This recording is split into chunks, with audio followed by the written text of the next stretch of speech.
ketutup jamnya sih nggak apa-apa. Oh enggak ya? Oh lah ini bisa bagus. Cukup.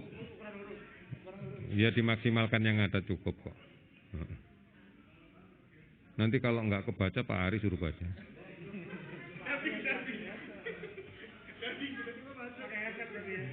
Kan masker, pakai masker jadi mulutnya nggak kelihatan.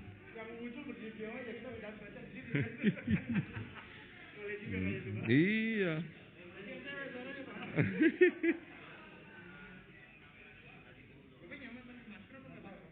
Iya dong. Kan jangan nanti kan kampanyenya suruh pakai masker.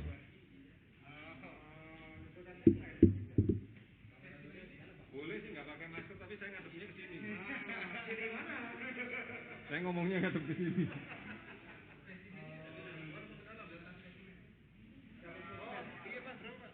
Apa? Iya. Kenapa? 14353.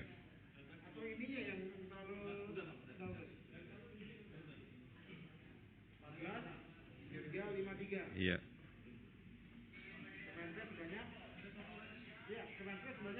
Apa? Apa sih itu? APD.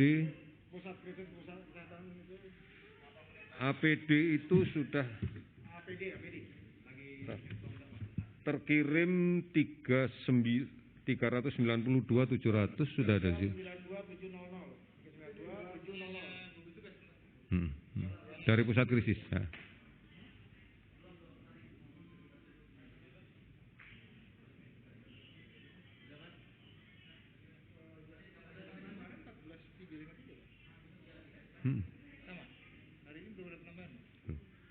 Enggak mesti, yes. Ini data yang saya terima itu.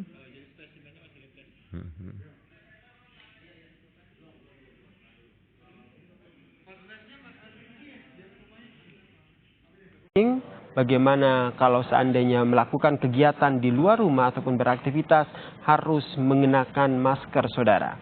Selain itu juga terkait dengan perkembangan penggunaan ataupun pelaksanaan rapid test juga kerap disampaikan, di mana pelaksanaan rapid test ataupun tes massal ini, tes cepat, juga terus gencar dilakukan oleh pemerintah, tidak hanya di DKI Jakarta, namun alat rapid test yang telah tiba juga telah didistribusikan ke sejumlah provinsi untuk sesegera mungkin Pemprov di daerah tersebut melakukan rapid test sehingga dapat diketahui bagaimana penyebaran dari virus corona di Indonesia. Dan tentu saja yang selalu ditekankan bahwa rapid test ini tidak menegakkan diagnosa.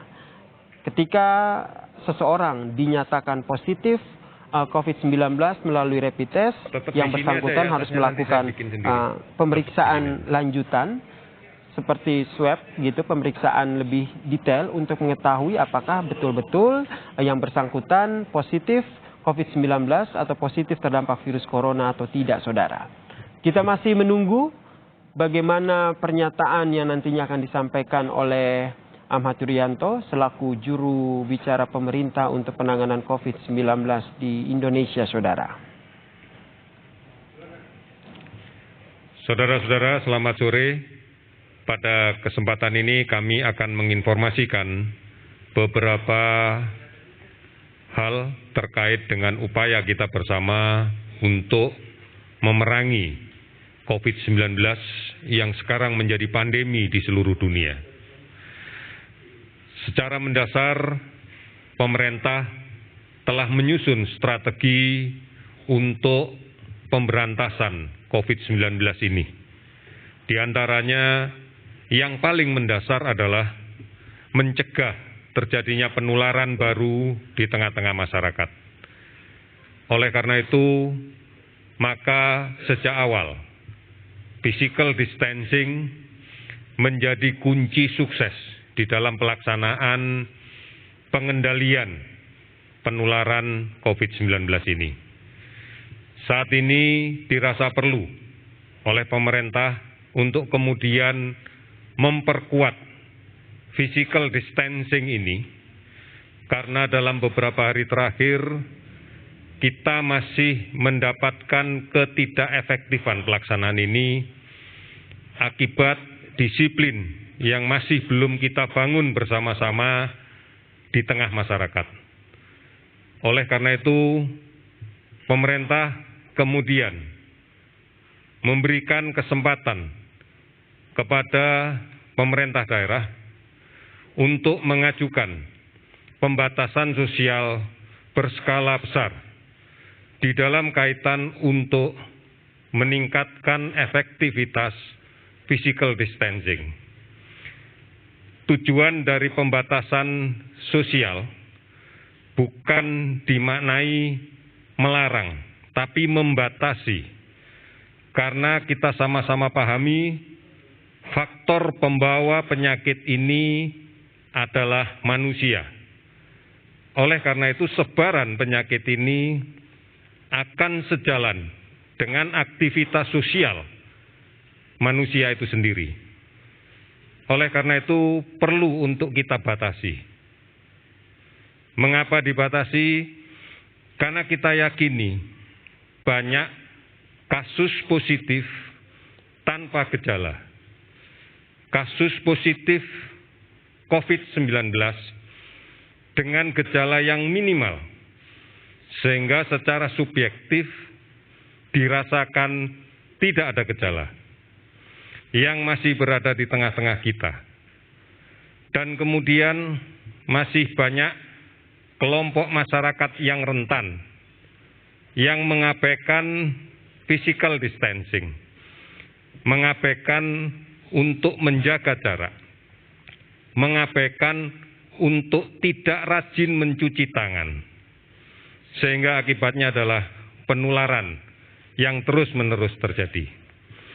Strategi dasar ini kita perkuat dengan gerakan masker untuk semua. Kita wajib menggunakan masker manakala berada di ruang publik, manakala ada di luar rumah. Karena kita tidak pernah tahu bahwa orang yang di sekitar kita apakah menderita COVID-19 tanpa keluhan, tanpa gejala, atau yang kita sebut dengan orang tanpa gangguan. Oleh karena itu, dengan semua memakai masker, kita yakini kita akan menjadi tidak rentan terhadap penularan COVID-19 ini. Strategi yang kedua yang dilaksanakan adalah melakukan penelusuran kontak dari kasus positif yang kita rawat. Kita harus mewaspadai betul kelompok-kelompok yang potensial menjadi sumber penularan. Di antaranya adalah kontak dekat kasus positif yang kita rawat, kemudian risiko pada tenaga kesehatan yang merawat penderita COVID-19, dan pada masyarakat di daerah di mana kasus COVID-19 ini sangat banyak kita temukan. Inilah gunanya kemudian pemerintah menentukan kebijakan untuk melakukan screening, untuk melakukan pemeriksaan penapisan dengan menggunakan metode rapid test. Pemeriksaan rapid test oleh pemerintah sampai dengan saat ini sudah didistribusikan lebih dari 450.000 kit ke seluruh Indonesia. Tujuannya adalah untuk melakukan penyaringan, penjaringan kasus penelusuran kontak pada tenaga kesehatan dan pada komunitas di mana di daerah tersebut didapatkan banyak sekali kasus positif. Ini strategi awal yang dilakukan terkait dengan pemeriksaan tes. Selanjutnya, kebijakan yang ketiga adalah mengedukasi dan menyiapkan secara mandiri pada sebagian hasil kontak tracing yang menunjukkan hasil tes positif dari rapid test atau negatif namun memiliki gejala untuk melakukan isolasi secara mandiri. Isolasi ini bisa dilaksanakan secara tersendiri atau dilaksanakan secara kelompok seperti yang diinisiasi oleh berbagai kelompok masyarakat kita. Upaya ini adalah upaya yang positif, yang patut diapresiasi, sehingga saudara-saudara kita yang melaksanakan isolasi bisa melaksanakan dengan baik, tanpa ada stigmatisasi dan tanpa ada upaya untuk mengucilkan mereka. Namun kewajiban bersama untuk membantu agar mereka bisa melaksanakan isolasi dengan baik. Dari kelompok inilah kemudian apabila pemeriksaannya kemudian diulang dan didapatkan positif atau keluhan klinis semakin memberat, baru kita laksanakan pemeriksaan antigen dengan metode PCR. Sampai dengan hari ini kita sudah melaksanakan pemeriksaan lebih dari 15.000. Ketersediaan reagen untuk PCR sudah ada sampai dengan 200.000. Tes PCR kita adalah tes untuk menegakkan diagnosa dari mekanisme screening yang terarah. Oleh karena itu, kita tidak akan melakukan screening dengan PCR. Screening yang kita lakukan adalah dengan rapid test. Di samping juga melalui tracing dan analisis resiko kontak yang cukup tinggi. Inilah efektivitas penggunaan PCR kita, sehingga persentase positif PCR dari pemeriksaan yang dilakukan relatif tinggi. Karena PCR tidak kita lakukan dengan metode acak, tetapi terpilih dan terstruktur, dimulai dari awal. Selanjutnya, tahapan yang terakhir adalah melaksanakan isolasi rumah sakit. Ini dilakukan manakala isolasi mandiri tidak mungkin dikerjakan, karena ada tanda klinis yang membutuhkan layanan definitif di rumah sakit. Termasuk kemudian kita membangun rumah sakit darurat untuk COVID-19, baik yang berada di Wisma Atlet maupun yang kita bangun di Pulau Galang. Dan sudah barang tentu beberapa daerah juga akan melakukan hal yang sama dalam rangka untuk melakukan isolasi kasus positif dengan klinis ringan sampai dengan sedang yang tidak mungkin melaksanakan isolasi mandiri. Puncaknya adalah rumah sakit rujukan untuk penanganan kasus COVID-19 dengan keluhan sedang berat. Dengan keluhan sedang berat yang membutuhkan alat bantu yang spesifik, termasuk ventilator. Strategi ini kita lakukan dalam rangka untuk mengefektifkan, mengefisienkan, dan tepat sasaran pada saat kita menggunakan sumber daya yang kita miliki. Inilah saudara-saudara sekalian langkah yang kita lakukan dan akan konsisten kita lakukan terus-menerus. Kemudian sampai dengan saat ini sudah lebih dari 679.000 APD diadakan. Stok masih tersisa lebih dari 500.000. 200.000 segera kita distribusikan. Hari ini pun sudah ada pengiriman ke beberapa provinsi di Sumatera. Kita berharap ini akan membantu para petugas kesehatan agar bisa lebih profesional, lebih aman, lebih tenang memberikan layanan. Hampir 18.000 relawan medis dan non-medis telah mendaftar. Ini bukti kepedulian yang luar biasa dari segenap bangsa kita. Bahkan sudah lebih dari 83 miliar rupiah telah diterima yang merupakan partisipasi dari seluruh masyarakat Indonesia, termasuk warga diaspora ataupun warga negara Indonesia yang berada di luar negeri. Namun sekali lagi, ujung tombak masalah ini adalah di tengah-tengah masyarakat sekalian. Seperti yang saya katakan di awal, bagaimana pondasi untuk mencegah penularan ini diperkuat, sehingga hal-hal yang harus selalu dilakukan adalah pertama, gunakan masker kain, masker bedah, masker N95 hanya untuk petugas. Cuci tangan pakai sabun dan air yang mengalir. Hindari kerumunan. Pembatasan sosial berskala besar akan melakukan itu. Kemudian jaga kesehatan diri kita sendiri. Cukup istirahat, asupan gizi yang baik. Ini menjadi awal bagi kita untuk bisa menjaga kesehatan secara keseluruhan.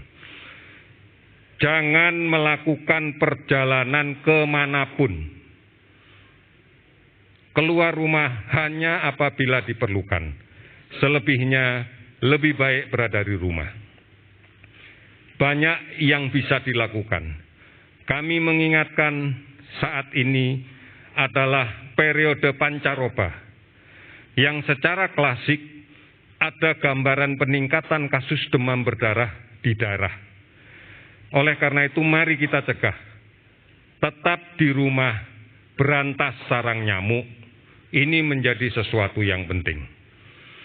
Mudah-mudahan dengan cara yang seperti ini, secara terstruktur dan masif, kita bisa menghentikan rantai penularan COVID-19. Saudara-saudara, yang terakhir akan saya update kembali data kasus konfirmasi positif dari pemeriksaan PCR yang kita dapatkan. Yang pertama, ada 218 kasus baru, sehingga total menjadi 2.956 kasus. Ada 18 kasus yang sudah sembuh, sehingga total menjadi 222 kasus. Dan ada 19 kasus yang meninggal, sehingga total menjadi 240 kasus. Kita ingatkan kembali bersama-sama untuk bisa patuhi dan disiplin. Patuhi dan disiplin cuci tangan pakai sabun dan air yang mengalir. Patuh dan disiplin memakai masker. Patuh dan disiplin menjaga jarak aman. Patuh dan disiplin untuk tetap di rumah dan membersihkan sarang nyamuk. Oleh karena itu, diharapkan tidak melakukan perjalanan kemanapun pada periode saat sekarang ini. Resikonya akan semakin besar. Oleh karena itu, mari kita bisa melindungi diri kita sendiri. Kita bisa melindungi keluarga kita. Kita bisa melindungi lingkungan kita. Kita bisa melindungi orang-orang yang sudah tua, saudara-saudara kita yang di kampung, agar mereka tetap sehat. Kita bisa melindungi seluruh bangsa kita. Karena kita yakin hanya kita dan kita yang pasti bisa melindungi bangsa ini. Sekali lagi, hanya kita dan kita sajalah yang bisa melindungi bangsa ini dalam menghadapi pandemi COVID-19. Kita bisa. Terima kasih, selamat sore.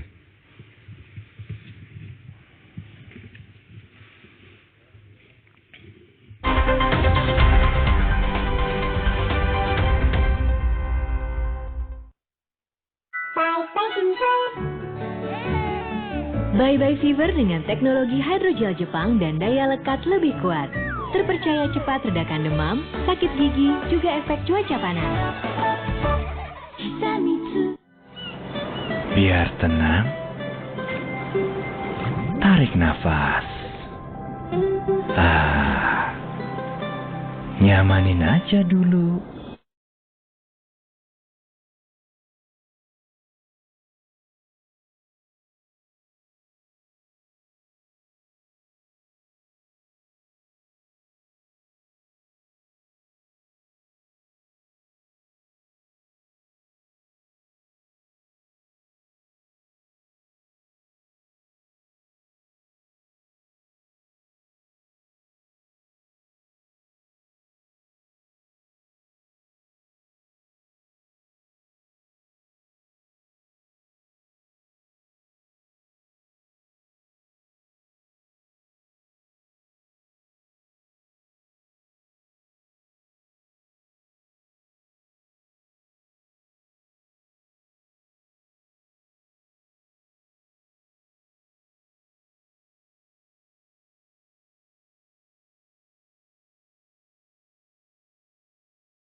Suryanto, ada sejumlah poin yang ia sampaikan terkait dengan update penanggulangan penyebaran virus corona di Indonesia, saudara. Selain mengupdate jumlah yang positif, yang meninggal maupun yang sembuh, ada beberapa poin yang tadi disampaikan terkait dengan mengajak semua pihak untuk memperkuat physical distancing masyarakat karena melihat ternyata masih kurang disiplin masyarakat dalam menerapkan jaga jarak ini sehingga masih banyak pasien ataupun penderita COVID-19 yang terdata, saudara. Selain itu juga ia menyampaikan bagaimana terus melakukan pelaksanaan rapid test ataupun tes cepat yang telah didistribusikan ke sejumlah pihak ataupun sejumlah provinsi dengan beberapa strategi, diantaranya adalah menggalakkan gerakan masker untuk semua, mengajak semua masyarakat untuk mengkampanyekan menggunakan masker saat beraktivitas di luar rumah, kemudian juga melakukan penelusuran kontak bagi mereka yang pernah melakukan kontak dengan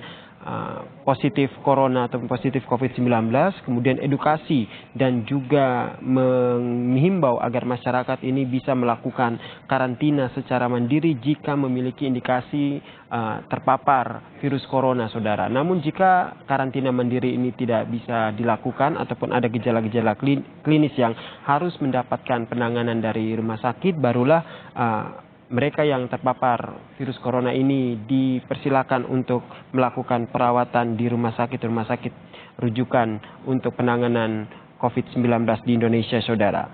Tes PCR terus dilakukan, di mana tes ini untuk menegakkan diagnosa, dan tadi juga disampaikan bahwa terkait dengan APD yang siap didistribusikan kepada seluruh tenaga medis di Indonesia, totalnya lebih dari 600.000 APD yang telah didistribusikan, kemudian ada 200.000 APD yang hari ini rencananya siap didistribusikan kepada seluruh tenaga medis yang ada di Indonesia, dengan harapan mereka bisa lebih aman dan juga tenang dalam membantu pengobatan ataupun perawatan para pasien positif COVID-19 di Indonesia, saudara. Selain itu juga diinformasikan terkait dengan jumlah bantuan yang telah masuk ke gugus tugas COVID-19 di Indonesia, totalnya sekitar 83 miliar rupiah donasi yang memang sudah masuk, dan donasi ini memang telah dikelola kemudian dialokasikan untuk penanganan COVID-19 di Indonesia, saudara. Itu tadi beberapa poin yang disampaikan oleh Ahmad Yuryanto, dan dalam konferensi pers ini Ahmad Yuryanto berkali-kali menekankan kepada kita semua untuk selalu menjaga jarak saat berinteraksi, kemudian selalu rajin mencuci tangan dengan sabun dan juga air mengalir saat selesai melakukan sebuah kegiatan, dan juga menggunakan masker saat beraktivitas di luar rumah, saudara. Dan yang Anda saksikan di layar kaca Anda adalah update kasus corona di Indonesia 8 April 2020, ada 2.956 yang positif, kemudian ada peningkatan dari pasien yang sembuh, ini kabar baik untuk kita semua, menjadi 222 sembuh, kemudian yang meninggal dunia 240 pasien, saudara. Terkait dengan perkembangan terkini penanganan corona di Indonesia masih akan kami sampaikan dalam program Kompas TV selanjutnya, yaitu program Kompas Petang yang akan disampaikan ataupun yang akan dibawakan oleh Riko Anggara dan juga Cindy Sestiarani. Saya Yasir Nene Ama menutup Breaking News Kompas TV. Terima kasih, sampai jumpa.